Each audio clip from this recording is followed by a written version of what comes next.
Dengue প্রতিকারের কার্যকর ব্যবস্থা হলো প্রতিরোধ। তাই বর্ষা মৌসুমকে সামনে রেখে সবাইকে সচেতন থাকার আহ্বান জানালেন স্বাস্থ্যমন্ত্রী ডাক্তার সামন্তলাল সেন। সকালে রাজধানীর কুর্মিটোলা জেনারেল হাসপাতাল পরিদর্শনে আসেন স্বাস্থ্যমন্ত্রী। এ সময় তিনি বিভিন্ন ওয়ার্ড ঘুরে দেখেন এবং রোগীদের সাথে চিকিৎসা ও সুযোগ সুবিধা নিয়ে কথা বলেন। পরে চিকিৎসকদের সাথেও মতবিনিময় করেন স্বাস্থ্যমন্ত্রী। এরপর সাংবাদিকদের তিনি বলেন, ঈদের ছুটিতে রাজধানীর বিভিন্ন হাসপাতালের স্বাস্থ্যসেবা নিশ্চিত করতেই তার এই পরিদর্শন। ডেঙ্গু সম্বন্ধে এখন সারা দেশে সবাই মোটামুটি ডাক্তাররা ভালোই অভিজ্ঞ।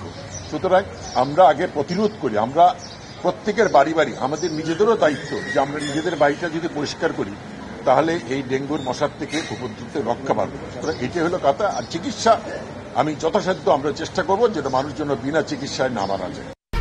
1, 2, 3 ঢাকায় জমি জিতে নিন 100% ক্যাশব্যাক সহ 20 কোটি টাকার পুরস্কার।